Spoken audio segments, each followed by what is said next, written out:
Okay. So sound recording, if you folks. So you are on the Partnership for International Birding Call on bird watching in Ghana. I'm just going to lay down a few ground rules for the call before I introduce the three guides. So I'll take about 2 or 3 minutes time. Basically, everybody's invited to participate. Questions are super welcome. And you can just text the questions in to us, and we will share them with the guide. And we've got some natural breaks in the presentation as well. Oh, good Lord. Let me block this call. We have over 140 RSVPs today. I'm going to guess we're going to have 60 to 80 participants. We currently have 44, and that number is climbing every second. So feel free to ask questions, but please consider texting them in, and we will have a natural break. The guides are going to cover 1, 2, 3, 4, 5, 6, 7, 8 different sites. And at the end of each site break, we're going to open up the floor to questions for a few minutes. The first guide is Foster Frimpong, who's got 8 years of guiding experience in Ghana, his home country. He's going to start talking about Shy Hills, Cancun, and then Ankasa. Next up the bat will be Victor Awosu, who's going to talk about the Picarathe Forest, Mole National Park, and Bolgatanga Square. And then we're going to wrap up with James Intako, who's got 15 plus years of experience. He's a set of others in Ghana. I don't know if they're all still guiding or not, but I think there's 3 or 4 of the Intako brought others who were guides. He's going to talk about Bobiri Butterfly Sanctuary and Atewa Range. With no further ado, Foster Frimpong, the floor is yours, sir. Okay, thank you very much, Charles. And you are all welcome to our presentation about Ghana Birding and Nature Tour. The first bird on the slide is a yellow-headed Picarathe, which is #1 star bird in West Africa and also in Ghana here, of which a lot of people want to see. A lot of people have questions like, why should I go to Ghana? While there are lots of destinations, and these are some of the reasons. I'm going to mention them before we start the actual presentation. 12 of the 15 Upper Guinea endemic bird species occur in Ghana. And some of them are on the slide. The Nimba flycatcher, green-tailed bristle, rufous-winged Eladopsis, yellow-bearded greenbull, white-necked rockfowl, that is the Picarathe, then copper-tailed starling, brown-cheeked hornbill, Sharp's apalis. We normally see these ones on our regular and standard tours. While they are more difficult, but they're also Upper Guinea endemic, and if you have a chance also seeing, include the white-breasted guinea fowl, western wattle cuckoo shrike, rufous fishing owl, and aquatic warbler. We have experienced local. Foster, you can just slow down a little bit, and it'll help. Okay. And there you go. Go, Marvin. You're doing great. Of international standards. There are some of the guides that we are using here is displayed, and we, as I said, we are about 12 local guides, and 5 of us have our picture on the screen. Ghana is ideally situated to give the opportunity to see most of the West African species. The Western bearded greenbull, they are a very, very nice greenbull, crested malimbe, and a whole lot of birds to see.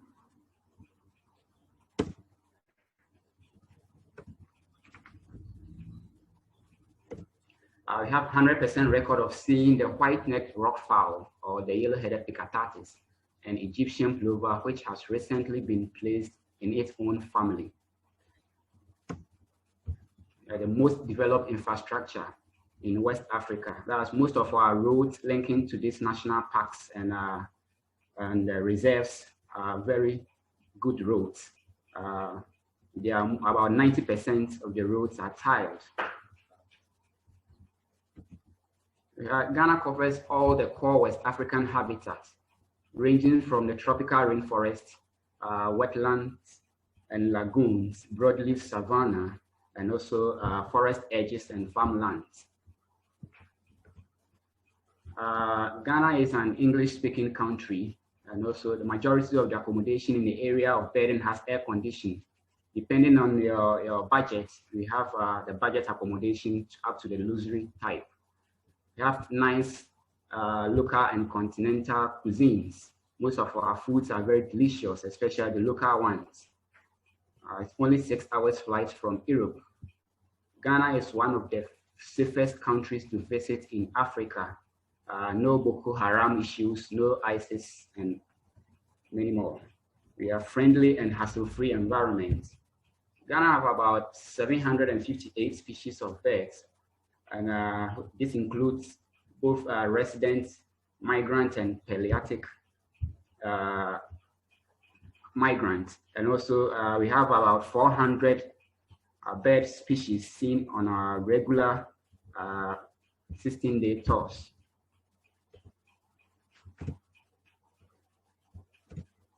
Looking at Ghana in perspective, we are slightly over 31 million in population-wise, and also a total land size of 238,535 square kilometers, of which water covers 3.5% of this, which represents 8,520 square kilometers.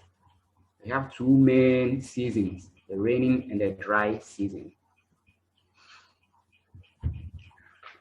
Looking at the map of Africa showing Ghana, we are bordered to the north with Burkina Faso, to the east with Togo, and to the west with Ivory Coast or Côte d'Ivoire, and to the south with the Gulf of Guinea. We are closer to the center of the world than any other countries. Birding locations in Ghana. Normally, when you pick your flight, you will land at Accra. That is where the international airport is, and it's very down there. And from Accra, you head on to Shai Hills area, which is about 1 hour drive. And from Shai Hills, next day we do some morning birding in Shai Hills. Then we come back to Cancun. En route, we will pass Sakumona Lagoon for some waders. And after Sakumona Lagoon, we move straight to Cancun National Park for about 3 nights. And also after the 3 nights, we proceed to Ankasa Reserve. After Ankasa, which is about also 3 nights, we head back to Cancun National Park for 1 night. And after that night, we move to Pecatates Forest for a couple of nights. After Pecatates Forest, we proceed a long drive to Mole National Park, which is in the northern part of Ghana. And for also 3 nights, after Mole National Park, we go to Bolgatanga Square, which comprises Tongo Hills, Sapelega, and also Tono Dam. We spent 2 nights there. On our way to Bolga, we will be looking for targets in Tongo Hills before Bolgatanga. Then the next day, we do some birding at Sapelega for the Egyptian plover and many other quality birds. In the afternoon, we move to the Tono Dam for some birding before we come back to the hotel. Then the next day, we travel down to Bobri, which is near Kumasi, the second largest city. We spend a couple of days there, or maybe 1 night there. Then we proceed to Atewa.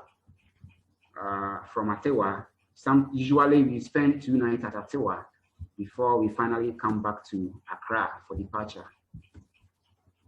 Shai Hills Resource Reserve. Shai Hills Resource Reserve is the very closest reserve from Accra, and it was established in 1962. It's a very small reserve, about 51 kilometers square, and about 173 different species of birds is found there. 31 mammal species and 13 reptiles.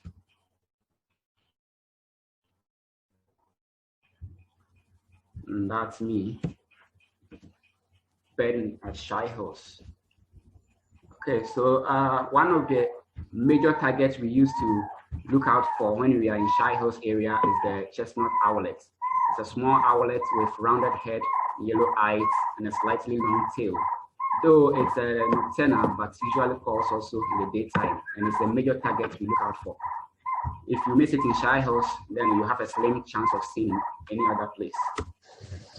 The second target we look out for when we are in shy holes is the white crown cliff chats, splitted from the Morgan cliff chats, usually associated themselves in the rocky habitat in shy holes. The blue-bellied roller. It's a roller which is very, very colorful. Especially in flight, it has azuri blue pattern when in flight, and a lot of clients want to see this bird when they are in shy holes. Though they are present in other parks, but shy holes is the best place for them. Double-toothed barbet, similar to the bearded barbet, but this one lacks the black breast band. And it's also common in shy holes, but rare in other places. The swallow-tailed bee-eater is one of the bee-eaters which is very colorful, and this one has a slim, long tail with a swallow-tailed. A lot of people also want to see this target. And though you have a chance at Mole, but shy holes is also very good and one of the major targets, especially to see. African hobby. It's a kind of falcon that have a rufous underpart and a dark head. Though you may find them in forest area and also edges of forest, but they like flying over in shy holes area when we are around, and we really enjoy them.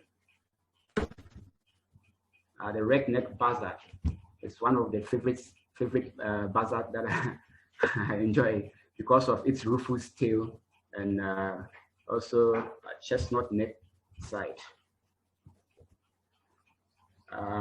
Mammals that you are likely to see when you are in shy holes area is the Olive Baboon. Usually right at the entrance, you'll be greeted by the baboons, a lot of them.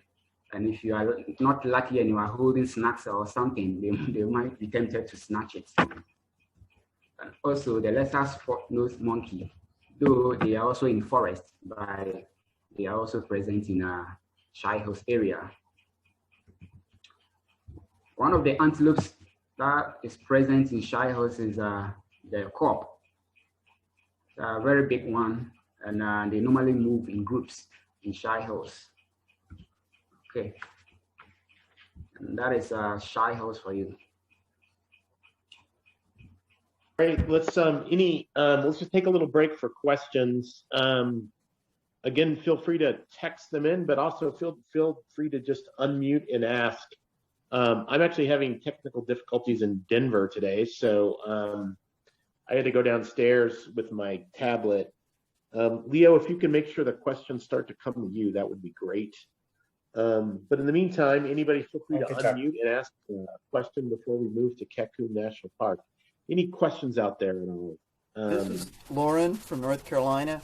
I was just curious, how long is the long drive from the south to the north of the country?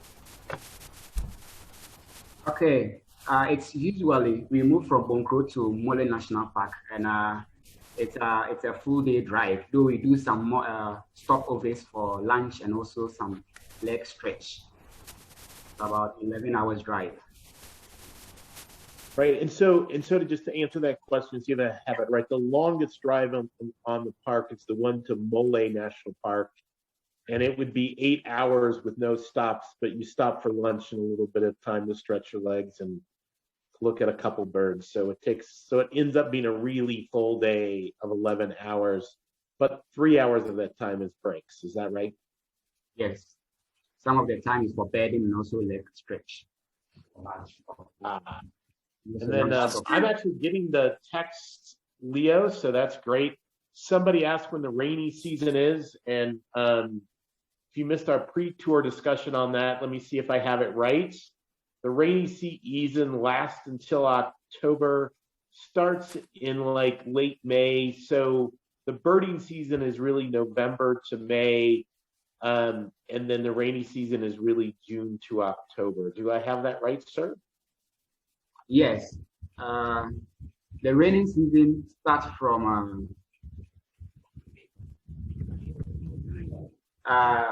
the rainy season. So we have for the northern sector and the southern sector, it's quite different. The southern sector have two rainy seasons, whilst the northern have one.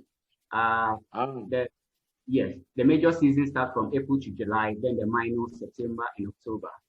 And August is a short dry period in between the two. Right. And so if you want to bird the whole country and stay out of the rain the best you can, the best time is November to May, correct? Yes. Yes. Gotcha. Hey, Foster, how are things with COVID, the economy? How are people doing there in Ghana? Yeah, for the COVID really affected a lot of people and businesses, especially the tourism industry. Yes, there is no flight moving and out until recently, but it's even not for tourism sector. Yeah, we really like to get tourism restarted. Are there any vaccines available yet in Ghana or limited? Yes, we have some vaccines that we are injecting, but it's starting from the frontline workers, then the aged people before the youth also take their vaccines. Yeah, I hope when we're done, you'll be able to talk about, I always like doing some add-ons, or maybe some community service while I'm there. So if you have any ideas, I mean, just helping ecotourism is great, but anything else we can do to help your country while we're there? How about, and anything else on that as we go would be great. So thank you. Yeah. And they do have a birding project that's pretty awesome. I actually recognize this client's name, but I won't give it out. But afterwards, if you want to hang on, we'll be glad to facilitate that discussion. Thank you for your input. That was great. Any other questions before we move on to Cancun National Park? Great, thank you very much. Let's learn about Cancun, my friend. Okay, so Cancun National Park is a twin reserve. That's a Cancun National Park and a Saint Attendamso Reserve. It has a size of 360 square kilometers. And Cancun has, the canopy has 6 platforms and 7 bridges, with the highest point being 40 meters. I have over 300 species of birds and 500 butterfly species, making it very good for mammals and also butterfly watching in the Cancun area. That's 100 species of mammal there. Hey, Foster, and you can slow down, my friend. You're doing great. You got plenty of time. Just slow it down a little bit. Yeah, because of the time. Okay, so this is the forest. Don't worry about the time. We're gonna be fine. You're doing great.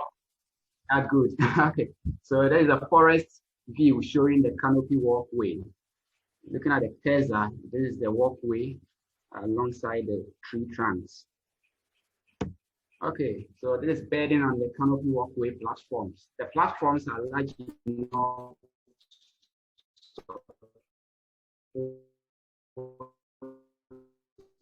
telescopes, and also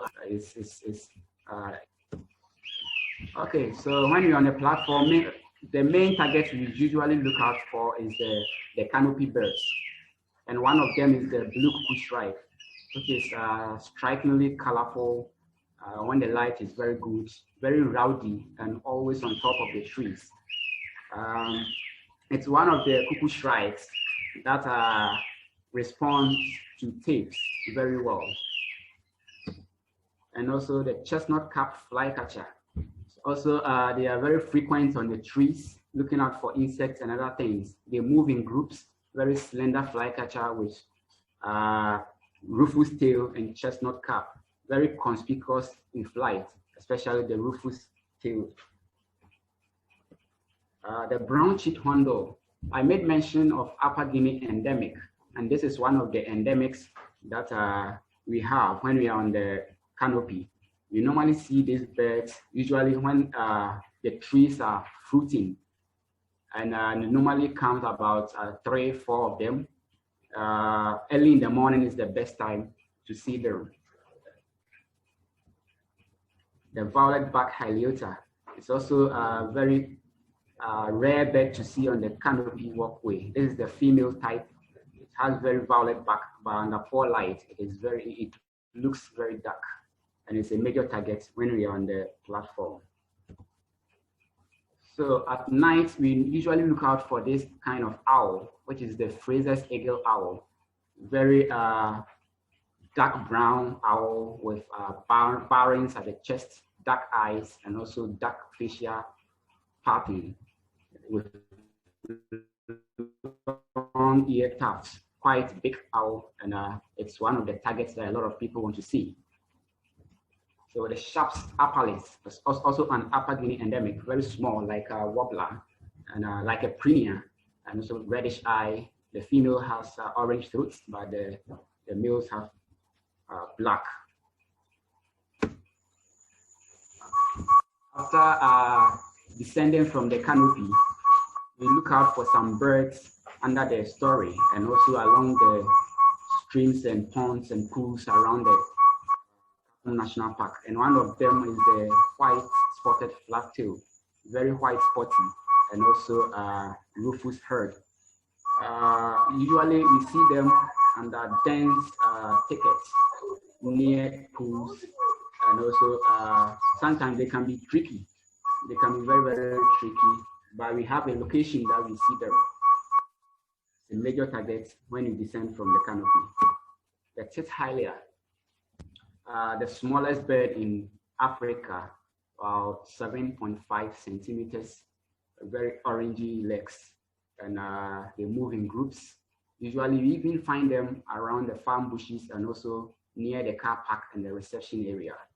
It's also a good bird to see on a trip. The red-cheeked watelai, very small and unstable. Usually they move, they do not perch for long, but they are one of the targets we also look out for when we are doing the forest edges. They do not go deep in the forest, usually around the edges and also farm bushes. The rosy bee-eater, it's one of the striking bee-eater to see, though they are migrants, they are intra-African migrants. But in Ghana, we normally see them in a perched view. We have a perched view. A lot of people complain, oh, how can we see this bird sitting? Usually when they go to other places, they see them in flight. But in Ghana here, you have the opportunity to see them sitting. That's my favorite bird. You can hear that sound. It's not the call of the bird, it's from the wing pit. Usually when they are sitting on liners like this, they spin and they come back to the same position. Very small, but very, very active bird. And a lot of people want to see, and it's very good for photography. It can stay there for quite some minutes, and it's very good for photography. Mammals you are likely to see on the Canopy Walkway is the pangolin, the long-tailed pangolin. Though pangolins are getting extinct and people used to traffic them, but in Cancun National Park, you have the opportunity to see them.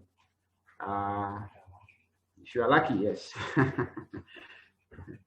And also the low-waist monkey, usually early in the morning and late evening on the platform, you see these monkeys coming in to roost near the Canopy Walkway.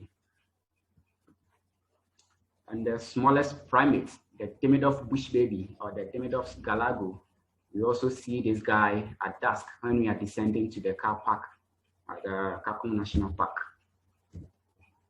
Okay, that's the end for Cancun National Park.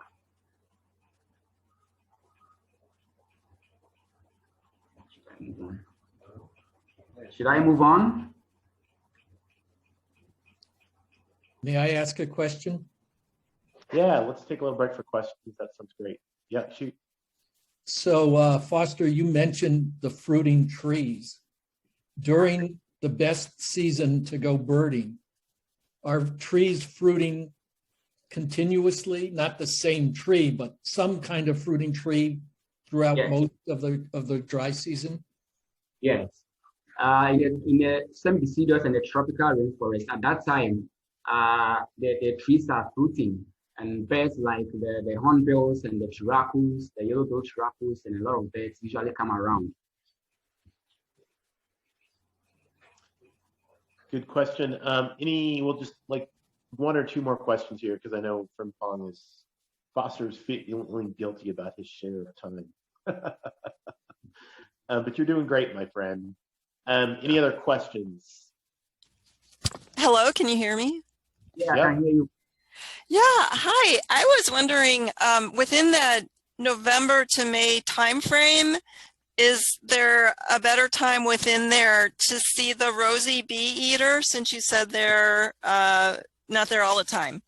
Thank you. Yes, yeah, they usually come around from ending of October to May ending. So within that time frame, if you come, you have a chance of seeing the rosy bee eater.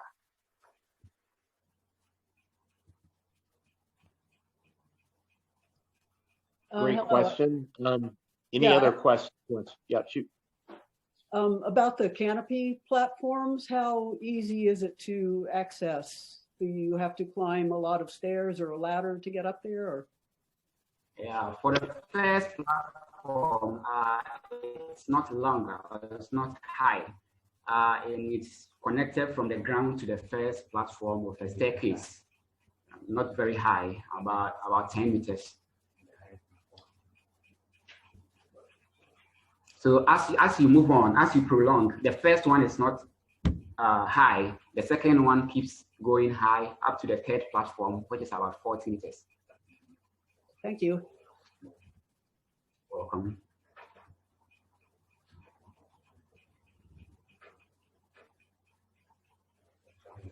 Anybody else, any questions before Foster carries on? Well, Foster, you can carry on. Okay. So from Cancun National Park, we proceed to Ankasa Conservation Area, about 5 hours drive from Cancun National Park. And we may be doing some stopovers on the road to pick some important birds. And after that, we end up in Ankasa around 5 o'clock. And we have lunch on the way too. So this is the map of Ankasa, and also the entrance on the right side. Ankasa Conservation Area is a twin wildlife protected area comprising Nini Sushen National Park and Ankasa Resource Reserve. Have a size of 509 kilometers square, and Ghana's only pristine wet evergreen Upper Guinea rainforest. Have over 200 bird species and over 600 butterfly. When you are in Ankasa, we have some jeeps or the Land Rovers that will take the clients deep into the forest. Right from the entrance to deeper forest, the track that we use is very muddy, and the cars that we take, the car that we are driving in cannot drive into the forest. So these are the Land Rovers that we use whenever we are there. Even if it is 3 nights, we spend 3 nights there, we'll be using these Land Rovers for 3 nights before we use the car that we are using. Some of the target species we normally see in Ankasa, though there is a lot of birds in Ankasa, but the target species we normally see is the water birds.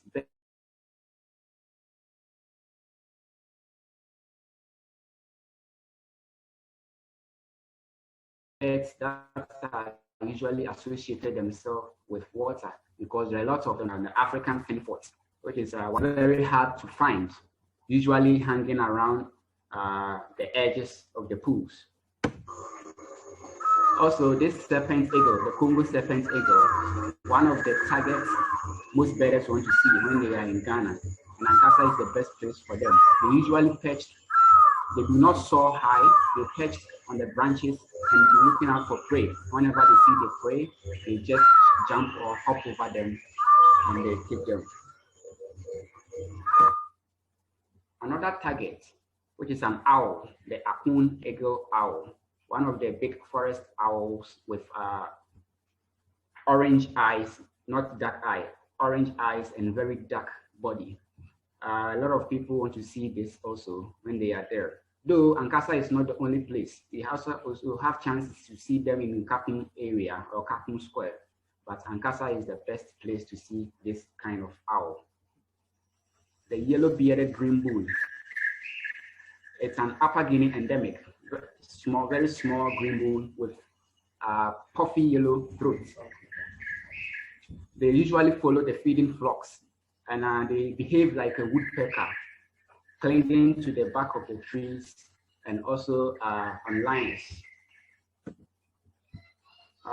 One of the ducks, the forest ducks, we usually see them is the Hatlop ducks. They like very quiet ponds and rivers, and they usually frighten and fly away when you approach them. The dwarf bittern, though some time of the year you might not see them in Ankasa, but the bedding season, they are usually around and sitting by the roadside near the mud area and picking up some frogs and other things. The Inkulengu rail, it's one of the largest rails that we have in the forest. Very reddish lake and rowdy. You can hear them calling all the time in the evening. Though they are not nocturnal, but they are best fine at night. They hop onto trees, though they are not arboreal. They hop onto trees to roost. So whenever you're in Ankasa, we try as much as possible to see this rail. Usually move through the forest with our flashlights. When we hear them calling, then we trace their calls and pick them. The white-bellied kingfisher, very small kingfisher with white bellies, usually being bullied by the other kingfishers like the shining blue and the blue-breasted kingfishers. It's one of the targets in Ankasa. The shining blue kingfisher, very big and long bill, dark bill. They usually fish in the water and they try to protect their territories. Okay, so mammals in Ankasa, usually few mammals that we pick there, and one of them is the poto, and the second one is the Lord Davis anomaloa. Though you have chance of seeing other species like the forest elephant, which is very hard to see, though you may see their footprint